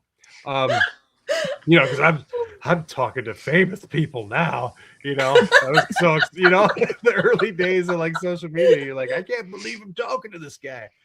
But I found like Mythic Legions, I would say through Steve. He was like the first guy that I saw any of that stuff. I went to his house, traded him a Castle Grayskull. It was a destroyed box, but it was other than that, it was all brand new, vintage one. And I started looking around his house and like, yeah, he's like, check these, Mythic Legions. Oh, those are pretty cool. Like, not my thing, but they're beautiful. Oh, they're done by the Four Horsemen. Okay, well, I love classics, this and that. I went to PowerCon 2018. Got was it Kauros and the Evil Lyn one homage. Anyway, they were there, and that's when we started talking, and we had some interviews with them and stuff like that, and they started listening to our show because of that interview, and so it was pretty crazy. But yeah, I love those guys. Those guys are awesome, and luckily they like us, and they've done we've done pretty well thanks to them. So good guys. Yeah, so you got into Legions because of their Motu tributes then. Yeah, that would be it. I remember saying that I was not going to get anything other than the tributes. How'd that work out for you? It did not work out for me because it turns out their skeletons are badass. So that started like, I still like, I don't care about, and that's so rude. It's not, I don't care. It's just right. Like my collecting habits do not include, like elves and like dwarves and just stuff like that. Like those are cool and they look beautiful and all that. And I'm glad people like them, but I love the skeletons and like the kind of creepier stuff like that. So I started seeing that and I'm like, all right, well, I can start branching out a little bit. And yeah, good. So I'm not crazy. Like I don't get super carried away. Like a wave comes out and I'm like, I like that one figure or those 3 figures or whatever. Necronominus, I mean, I was a sucker for that one. That was pretty good. So you got all of that. Well, most yeah. I was like, well, yeah, I'm gonna. If it's got a skull, it's really hard for me to say no. So yeah, so yeah, I would say PowerCon and getting those, the tributes. That's what started this madness. Yeah. So after you and Steve kind of met and traded toys and you started learning a little bit, like how did My Wife Is Going to Kill Me podcast come into like that time period into you being one of the 4 hosts? So that fateful day that I went to Steven's house, because I went to the first MuskeCon in 2017, and that's where I met those jokers, right? Pete, Travis, and Steve. And I thought Steve was a jerk, and I was like, I don't want to be friends with that guy. Turns out he's the one, obviously I traded the toy with him. Turns out he was the DPW guy in my city too. So he actually helped flood my basement one night, which was awesome. But it was a poo volcano and it was disgusting. And he said, it's got to get worse before it gets better. So, Oh no. yeah. Anyway, Oh, but yeah, so I'm at his house that same fateful day where I saw the Mythic Legions and all that, and he's like, "Hey, you ever think about doing a Motu podcast?" And I'm like, "Hell yeah, let's go!" And so him and I started. He'd been trying for years with other people, and they just didn't pan out. They lived a little bit too far away or whatever, and we live like 15 minutes away from each other. So, just started doing it, and it was awesome. And so, I after that MuskeCon, I also had gone to Matt Rodriguez's Tulip City Comics and Toy Fairs. That's in Zeeland, Michigan. It was like a month apart, and the My Wife's Gonna Kill Me guys were actually like out and about in a situation and like podcasting and like like wow. doing stuff that they would never do now, and trying to be legit or whatever it was. But they had me on their shows dressed up as a Ghostbuster, and I was part of like the Tulip City Ghostbusters and stuff. And yeah, they had me on there, and we started getting pretty friendly and whatnot. And fast forward, and then of course to the PO2, like I said, Podcasters Universe. We did that, and we'd have Travis on, or we'd have Pete on, and they go, "Hey, you want to visit and be on My Wife's Gonna Kill Me?" Hell yeah, I want to be on there. And all of a sudden it was like, I think it was 2021 or something like that. I don't remember exactly now. Maybe it was 2020. But regardless, I showed up one day to be a guest on the show, and it was like, "Hey, you want to like be a full-fledged member or something?" And I'm like, "Yeah, this group's cool. I'll do it." So yeah, I'm in. I'll hang out with my buddies. You guys are pretty awesome. We're pretty lucky in Michigan with the toy crew that we have. A lot of those guys come with us, like when we go to Legion's Con. We don't ride together, all of us, but we all travel. And like once I met all these toy dudes here, it was like it changed my life. Like, I mean, I have my old, my buddies that I've had since I was a kid and all that stuff, and so even my buddy Brian Siebold is like big into action figures and stuff too. But he doesn't really like to go to events and things like that. And these guys literally threw an event that and I'm going to sell my art at your show, and I'm going to buy toys at your show. And, flash forward to now, and like me and Pete are best buds riding, to Legion's Con together, recording heavy metal minivan along the way and doing all this silly stuff, I love it. Yeah. So Pete started, I guess this is the 8th year that MuskeCon has happened. Yes. Yep. We had to not do 1 year. I say it was Pete at the time, but yeah, that was 2020, of course. But yeah, right. We've done every year since 2017. Other than that.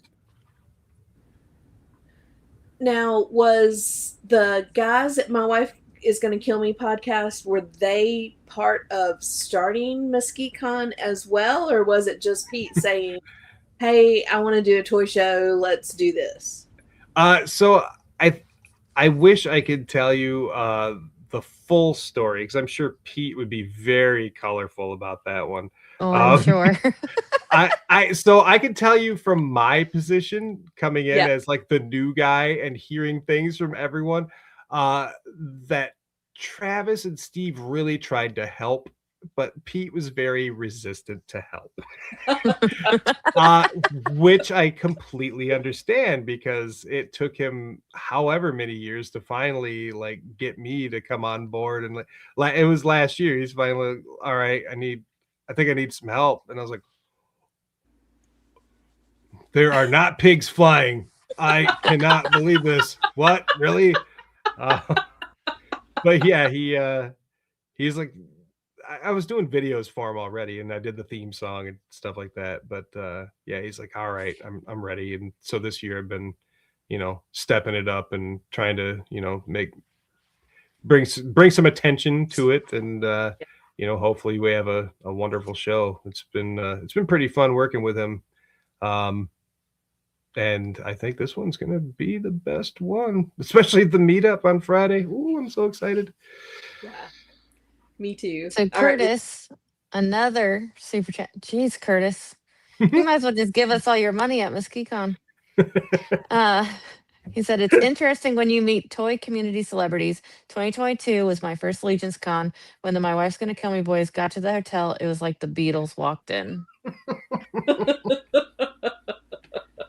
There's, and I'm sure it's still around somewhere, fantastic video of all of us walking in. And it was in like slow motion, all four of us, and like hair's blowing back, and like just it was like music's going, and it was so beautiful. Yeah.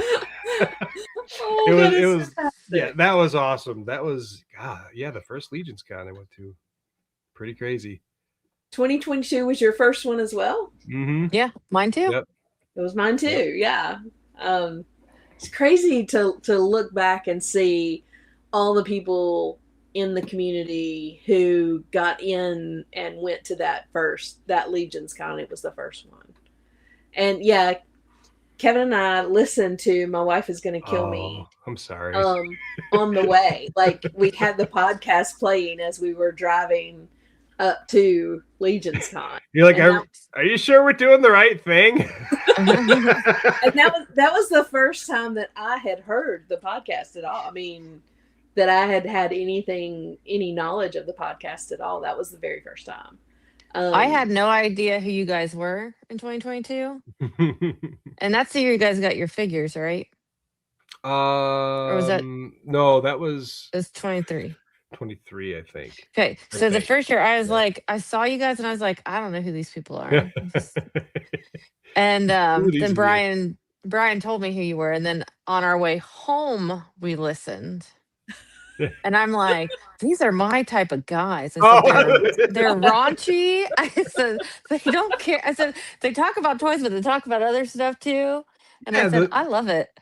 The intention is to talk about toys at some point. Yeah, but I love when you guys get off subject and you're just like talking about whatever, and it's like it's a darn good time, and it's so funny to hear and see like how far we've come, which we're just getting lower and dumber, but it's entertaining to myself too, like seeing Steve used to be so kind of like laid back and just like sometimes nervous and stuff, and like just seeing him now, he's just coming in being Steve, being the alpha.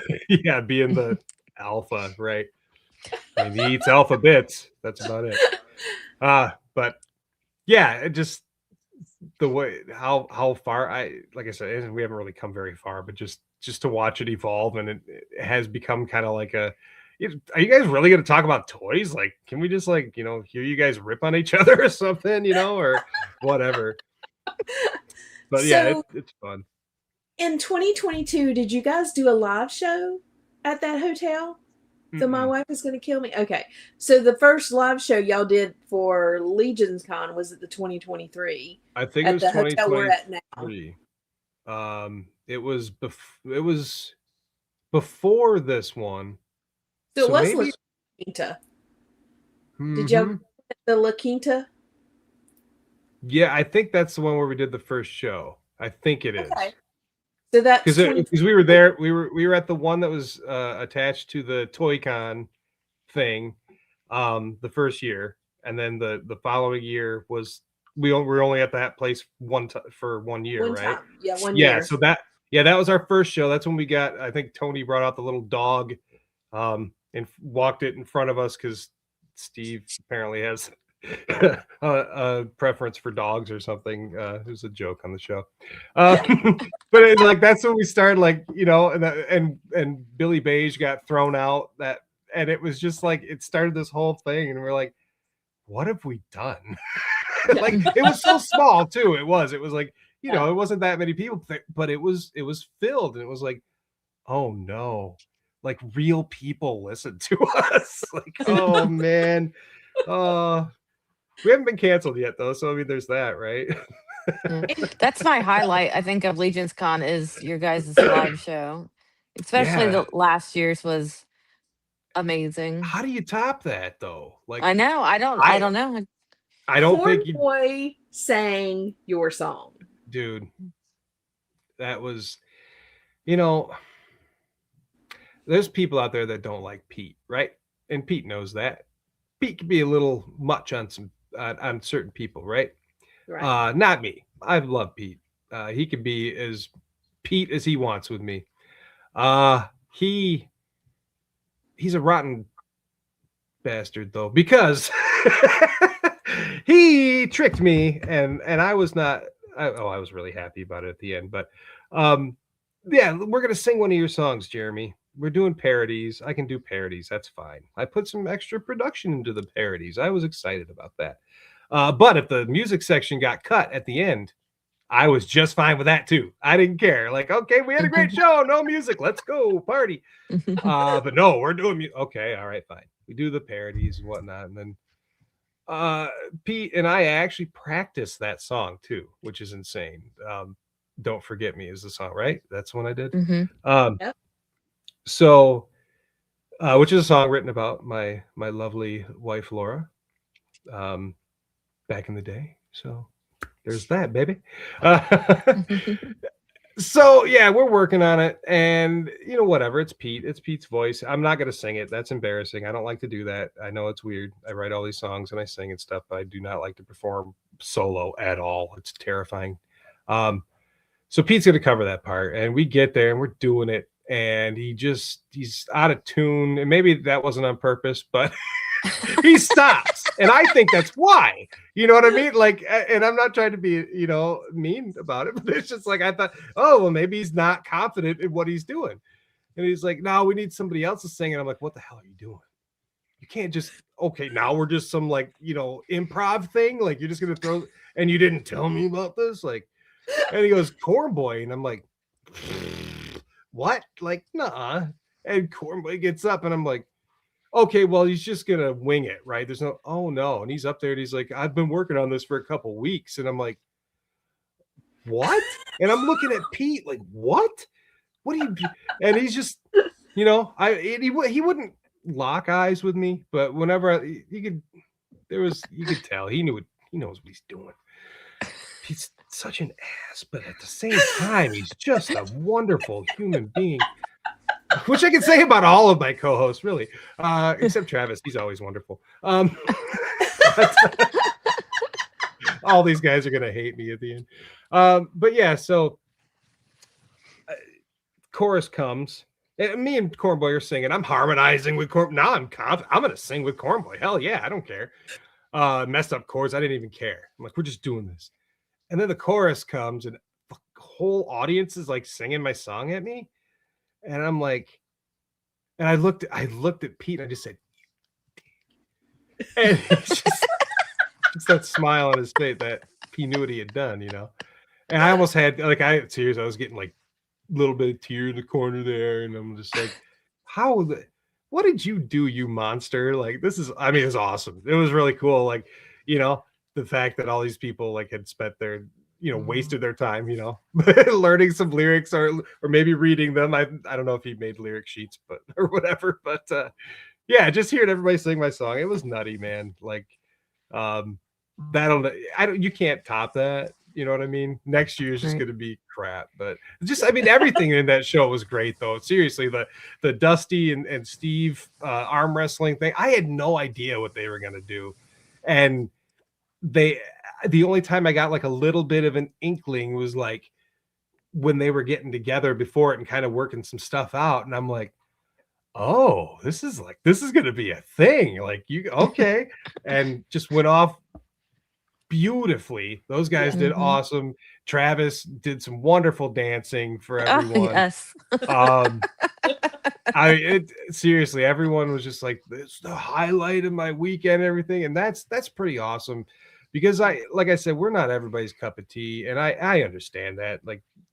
We're just dudes being dudes, I guess, and it can be a little too much for some people, but other people love it. So those people, when you have all the room is overfilled with people who love you, and it's so good. It's so good.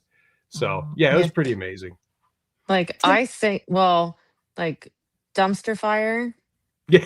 Yes. When the real song comes on, we are a dumpster fire. Yeah. I'm singing that.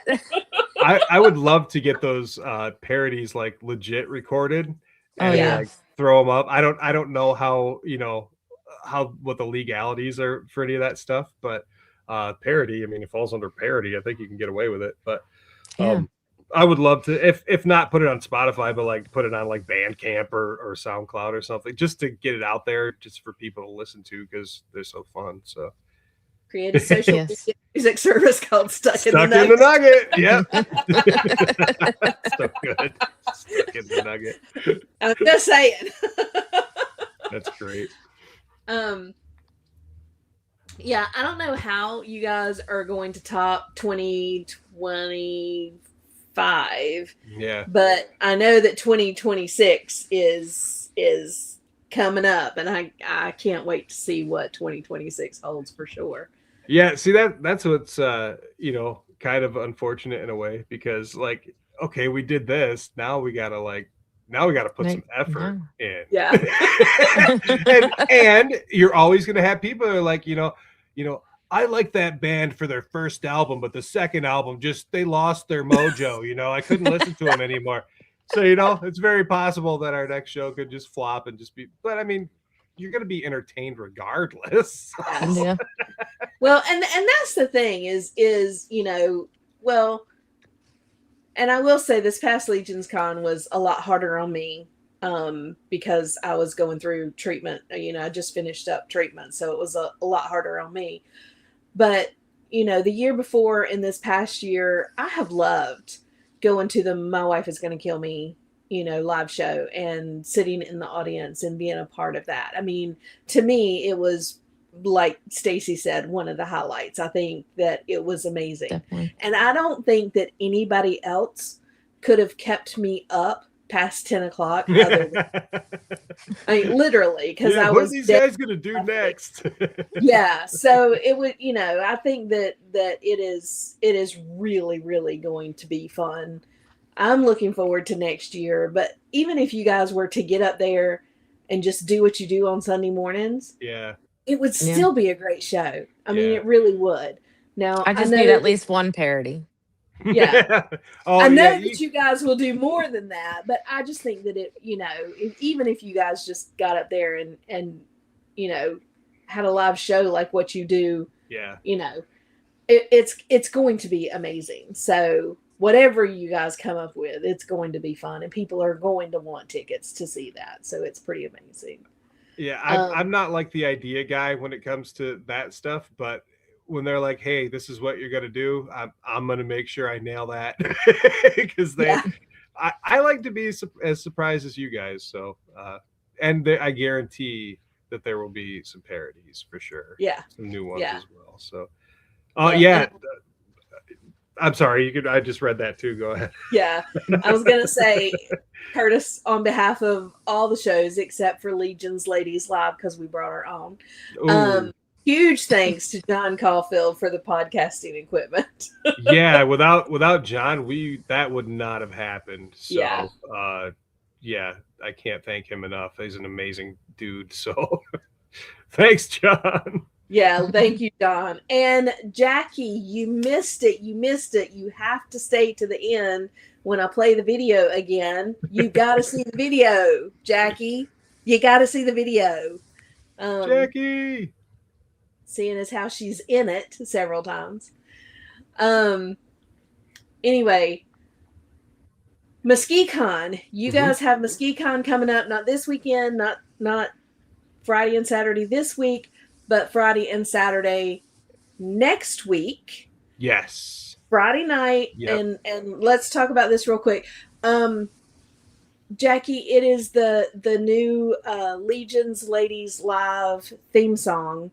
And Kevin created the video, and you were in the video a couple of times, and I really want you to see it. So stick around. We are going to play it one more time before we get out. So stick around so you can see it. So MuskeCon next weekend, Friday night, is the Mythic Meetup. So talk to us about what happens at the Mythic Meetup, what it is, and how people can come to the Mythic Meetup. So it's I want to make sure I get the time right. I believe it's either 7 or 8 o'clock on Friday night. I can't. It's okay, 8 o'clock. Yeah. It's basically it's $10. You get in there, you get a free something or other from Wolf King Customs. You get a little commemorative badge that Jeremy DeWitt did the art for. You can. It's going to be there's like a pretzel bar. There's going to be like different, like hot and cold pretzels, as Pete put it. I never thought of cold pretzels, but yeah, room temperature pretzels and warm ones. Pretzels. Yeah, cheese dip, ranch dip, whatever. You can get drinks there, and that's all great and fun. But the horsemen are going to be there. They're going to actually, they said they're going to unveil something, or a little, MuskeCon exclusive. I don't know what that is. I don't know if it's just like, hey, we're gonna come next year too, or whatever. I don't know. I have no idea. But that should be fun. I know last year they showed off some dragon parts, which was very cool. We got to check those out. And there's lots of giveaways is really what it's about. Eating some pretzels, drinking some beers, and toys. And we've had a lot of donations, and I'm sure that there's a bunch of stuff that I probably don't know about yet either. So I just know that in those situations people like to contribute. And I remember last year, like Brandon Barker from Manor Monster Studios, our Glyos guy, he brought like the first wave of the Warlords of War. And it's like, and I don't know if you guys know what that is, but the first one, they're hard to find. They're not exactly, and he just, well, here you go. Oh my God. Okay, cool. And some kid want it. Didn't even know what it was. Didn't even know. But you know what? That's how the apples fall from that tree and roll into your pockets. Yeah. I just made that one up. So enjoy. But yeah, there should be some really cool stuff there. Travis always throws in some really good stuff too, and just it's going to be a fun time. Hang out for a little while, then afterwards, hang out at the bar in the hotel. Yeah, and then Saturday morning, everybody gets up. You have the horseman table, or I guess Travis is running that table again. Yep, he'll have other people, I believe, running his booth. Might be old man Kyle, if I'm not mistaken. Okay. But yeah, Travis will be running that, or helping to run it. Yep. And yeah, they're gonna have their own special line, because they do have the exclusive there, the Legendary Warrior. Am I saying that right? Legendary Warrior. Yeah. Thank you. Goodness. And the show opens at 10. Lasts till 5 o'clock. We have some panels going on through the day. There's a cosplay contest going on. There's going to be some Star Wars groups, and the Grand Rapids Ghostbusters will be there hanging out. So yeah, lots of fun stuff. Lots of fun things to do, Yeah. and people to meet, and all the cool kids are going to be there. Heck yeah. Only cool kids are going to be there. Only cool kids are going to be there. It is going to be a lot of fun. I'm again, just you guys pray that we can make it. Yeah. And first 2,000 people through the door will get that badge that you showed earlier. So that'll be I think it'll have a different color for a background, but yeah. So yeah, it's gonna be fun. Yeah, that right there. Although that's the vendor one. But yes, that's the vendor. There's like a red background, and then there's like a green one too, depending on if you're VIP or attending or whatever. But yeah. Gotcha. Okay. And then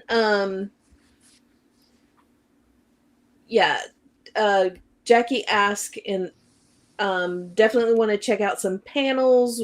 When are you guys going to post the schedule for those so we can kind of plan for them? So the reason why Pete brought me on is because he's getting a little overwhelmed with his regular life, so he can't exactly handle all the things with MuskeCon, and he has so graciously allowed me to help. And I have finally been given all of the instructions and all that, and I have made an ad for that finally, which will be posted. But I can tell you what it is right now. From 12 to 12:45 will be the cosplay costume building. It's going to have the Star Wars groups and the Grand Rapids Ghostbusters.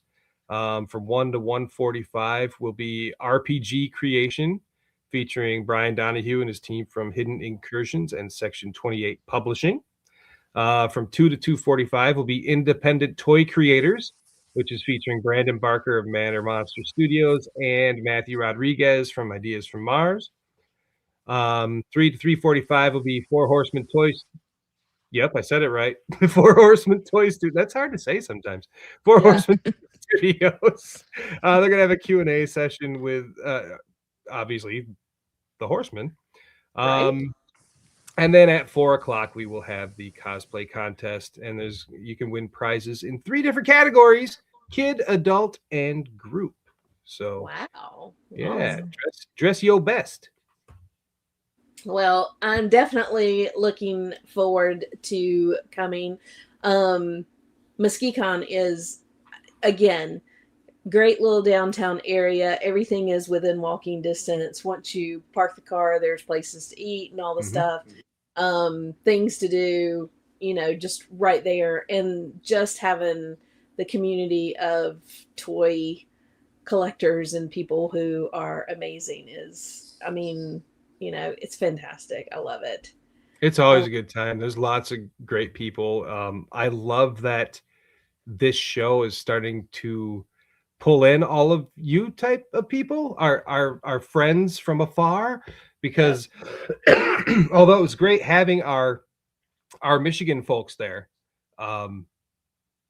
they will also be there, and then you guys are all coming in. So I love that. We had Malcolm come in, from the UK a couple of years ago and stuff. Like there's people like traveling to come to the show, and it's it's growing, and I think it's just going to get better and better. And we're going to try to get like more independent toy creators next year and stuff like that, where some people couldn't get do it on short notice, but having Brandon come back is great.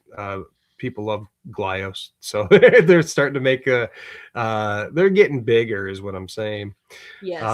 And of course Matt Rod will be there with his his dinos, and then although Formo won't physically be there, they did send a box of stuff and like a table set up and all that. So there would be like figures, and there's going to be like a giveaway for some of their stuff, and they'll have a QR code so you can actually like order their exclusive. So technically they will have, stuff available in a sense, but he's going to try to make it in person next year. But the fact that Josh Van Pelt sent all that stuff for us to like display and show off and stuff is really fun for us, because I love those toys. And if it can get some other people into it, cool, man, because I like toys. I like independent toy creators, and it's fun. Yeah. it's breaking me, but it's fun. Yeah, it is. There's so much good toys coming out about now. Then we've got some Kickstarters, going again this year, some things that the Horsemen have designed, or that people who are part of our community are, branching out and doing their own toys. And it's just it really is amazing, the new toys that we have coming on Kickstarter. And people are so supportive too. Like the toy community is great. I saw, I don't know if you kept up at all on they're called Cryptoids. Yeah. But like they just, my God, like blew through their goals, like, really quick. So like, I'm loving seeing this stuff, don't get me wrong. I'm always going to love my He-Mans and stuff like that. But like, there's just something a little more personal and special, I guess, about like, the art and stuff, and just they're just people like us, they don't have this giant, we have to get this much out this quarter and blah, blah. Nah. You guys are doing that in that colorway? Us too. Like, let's all do that. And, it's awesome. The Mothman from that Crypt Toys or whatever. Kevin's from West Virginia, where Mothman. There you go. Yeah. Comes from or whatever. So, I was really excited to see that. I thought it was really cool. And also, don't forget, 851, we hit it. So the map is available now. And, Wow. go back it because we need more backers so we can get to the next levels. But, I mean, they're kicking butt and taking names too with that new Kickstarter for the RPG. And I'm so excited to learn more about RPGs because I've never played before. So it's going to be fun. Yeah, I'm not real well versed in it either. I mean, I get it, but I've Yeah. never really played much, but so we'll see what happens. Yeah. Regardless, I'm getting a couple figures out of the dang thing. I was gonna say there's a couple skeletons on there that I know that somebody is gonna get. Oh yeah, for sure.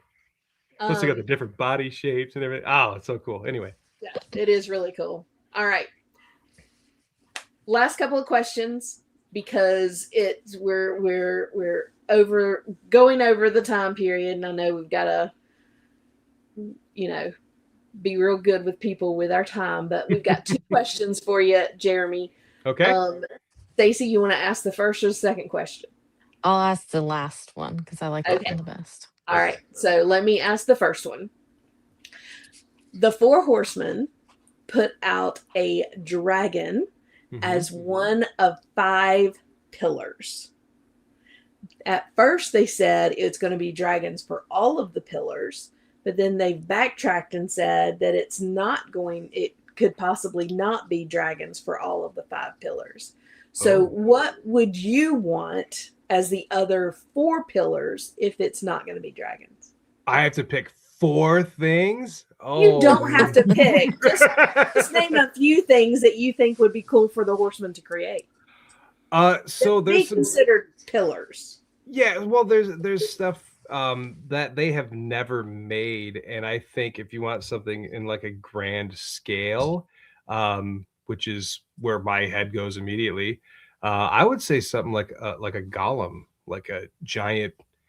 Like I don't know what they could do different types like ice and like rock or clay or whatever and gold or I just want to see a big old creature like a golem, man. Yeah. That's definitely one. I don't know. As far as like being the pillars, I can't say. I do hope that eventually they do get around to like some sort of a maybe like a gorgon, like a Medusa type of thing. That's something big, like creaturey though, like scary. I'm big into like Castlevania and so I don't know if you're video game people at all, but my video games are basically 80s stuff. But Castlevania is very, very monster and horror, and I could basically go through the list of like bosses in Castlevania and be like, that's what I want for there, that's what I want from there. So I'm like thinking of these giant creatures in my head, I don't got names for them all, but yeah. But I definitely will say the golem. Let's get one of those for sure. That's awesome. All right, Stacy, you have the last question. Okay, what is one thing you can tell us that you have not told anyone else? Oh,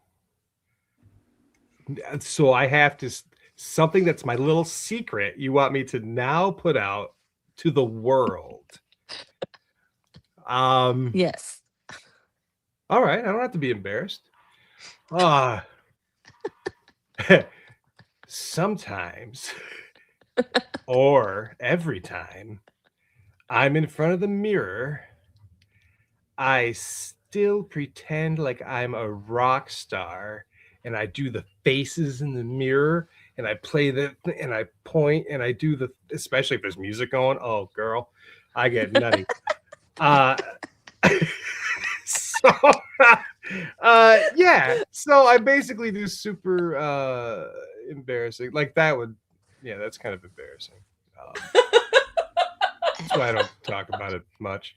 But yeah, and especially if I'm nude, that's even funnier. But That's when you're I'm the biggest rock star ever, exactly. right? I'm a hoot. I can just tell you, I'm a hoot. You are a rock star. You are a rock star. Trust me.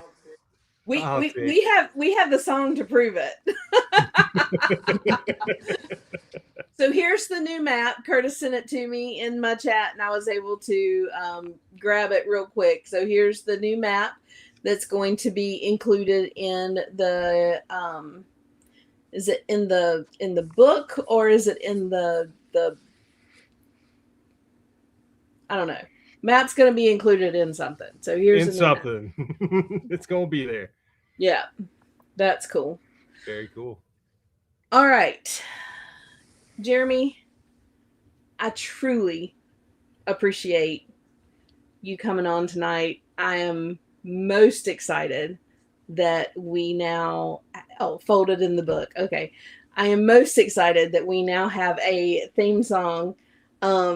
And just I cannot thank you enough. Really and truly, I cannot. Oh, it's honestly my pleasure. I love making people happy. I love being creative. I love that people are allowing me to be creative, and I love having friends. And you guys checked all those boxes today, so I'm a happy man. Thank you so You're much. gonna get an extra big hug from me. Oh yeah. Yes. And if we're able to make it to MuskeCon, extra big hug from me as well. One of those long, uncomfortable ones. Heck yeah, Yes. let's do it. We can make a Jeremy sandwich. We can both Jeremy be on sandwich, each side. yeah. There you go. Oh, get me at the beginning of the day, because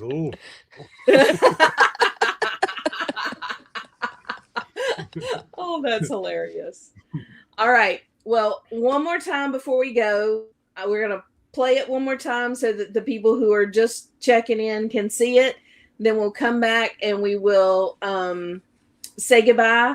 And you guys are going to love this. I cannot wait for it to be the opening of all the shows from Legion's Ladies Live. So one more time, let's see the video and hear the song and praising Jeremy and Kevin for their creativity and their amazing, amazing artistry. Fist bump, Kevin. Let's go! Calling all ladies, we're ready to go. Legion's ladies, Legion's ladies. You know geeking out isn't just for boys. So gather up your legions and make some noise. Let's go! So hang out with your friends for some laughter and fun. Legion's ladies, Legion's ladies. Talking toys and customizing with everyone. Legion's ladies. And the Mod Squad Art Studio. Making friendships along the way. Sharing everything we know. Get ready as Tanya and Stacy welcome you to the show. Calling all ladies, we're ready to go. It's Legion's Ladies Live. Let's go!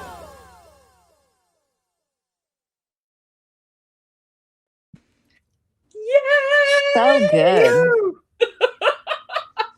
It makes me so happy. It is legit. Woo! Oh my goodness. Jackie said, long, uncomfortable hugs for all. Yeah, what I'm talking about. Oh my gosh, MJ. Put it on a 24-hour loop. Trust me, don't do that. Jackie, I told you. You had to see it. I knew you would love that. Twizzler said, great show tonight. Wish I could make MuskeCon. Oh, Twizzler, we wish you could too. Yeah, I have to get you out here one of these years. Oh, my daughter just saw herself in the video. That's cool. Woo! See, it's making everybody happy. Yes, we are. We are making everybody happy. And again, thank you, Jeremy. Thank you all for coming. Oh, you made her 10-year-old heart leap for joy. Oh, that's awesome. Thank you, everybody, for joining us tonight. Thank you for being here for the debut of the new theme song for Legion's Ladies Live. It was a great time. Do want to say that if we hit, we are at what are we at?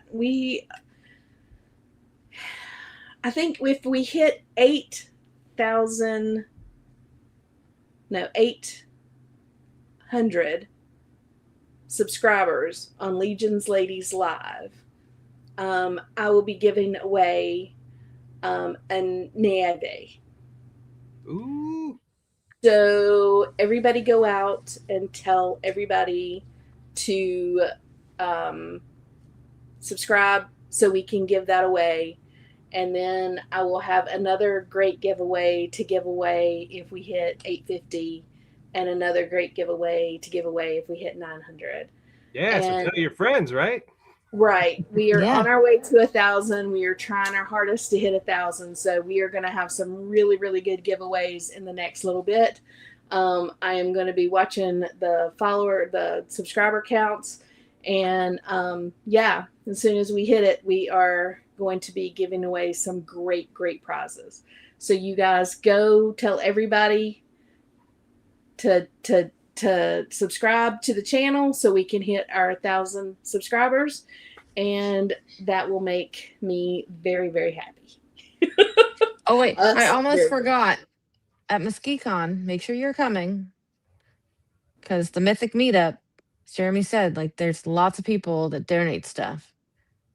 So if Carver Customs is donating this display, it's pretty cool. Look at that.